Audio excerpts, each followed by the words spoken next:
The great isometric exercise debate for tendinopathy. Are they pain relieving? Are they not pain relieving? Should you use them in rehab? Should you not use them in rehab? Find out in this episode.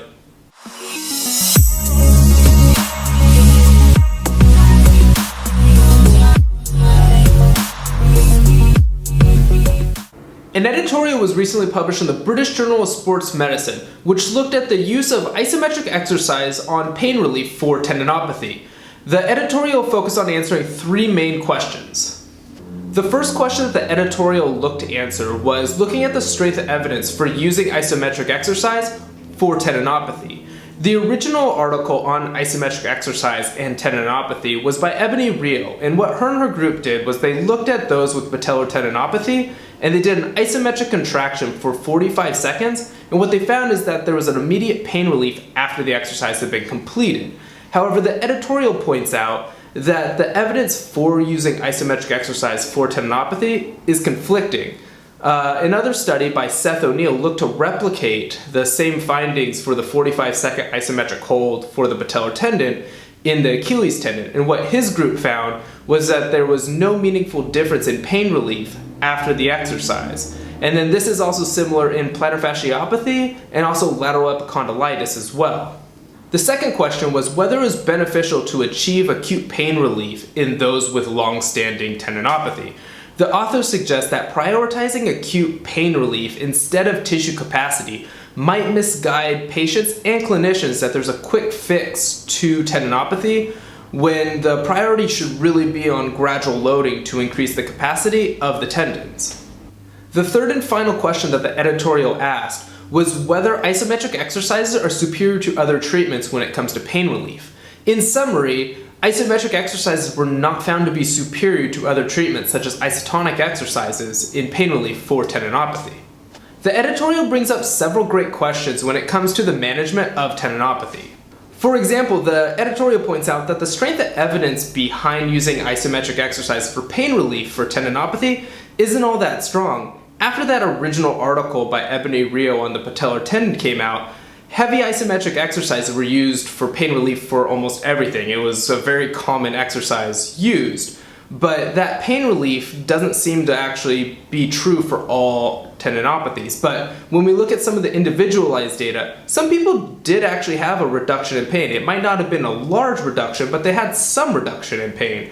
While some people actually had an increase in pain after heavy isometric exercise, and then some people had no change. And so it seems that some people actually do respond to those isometric exercises when they have a tendinopathy. And so we need to kind of figure out why did some of those people actually respond to those isometric exercises.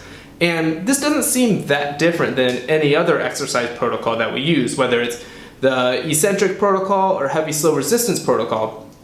None of those protocols are actually 100% effective.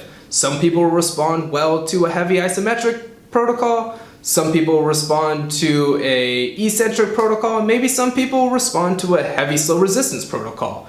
The response seems to be highly variable, and so again, we need to figure out why do some people respond to some treatments and some people don't respond to others.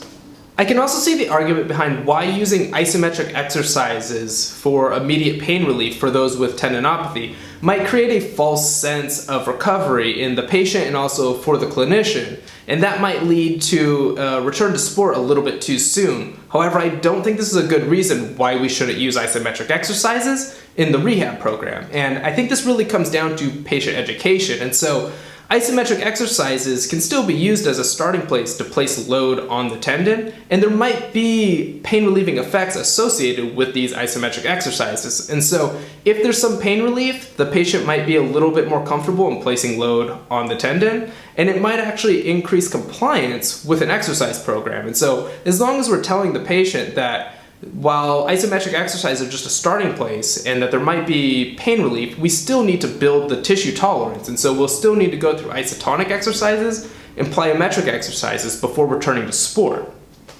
I also think it's important to note that while the editorial found that isometric exercises were not superior to isotonic exercises for pain relief for tendinopathy, they can still be used in the rehab program.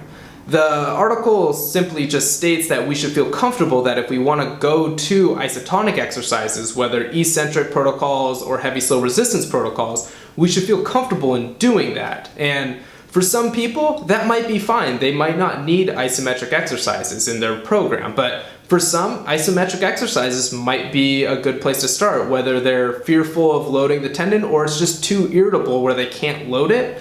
Isometric exercises might actually be a good place for them to start. And so it really just is going to depend on the individual. Some people will be able to progress straight from isometric exercises all the way through. Some people might need a little bit more time in isometrics. And then some people might not need isometrics at all. So we really just need to tailor the rehab program to the individual. Overall, I agree with a lot of the editorial in that we as clinicians should feel comfortable prescribing a progressive loading protocol according to the individual. Some people might need isometrics, some people can progress straight into isotonics, whether it's eccentrics or heavy slow resistance. It's really going to depend on the individual's tolerance to load. And so even though isometric exercises might not have as big of a pain relieving effect or any pain relieving effect, they can still be used as a starting place for a loading progression for tendinopathy.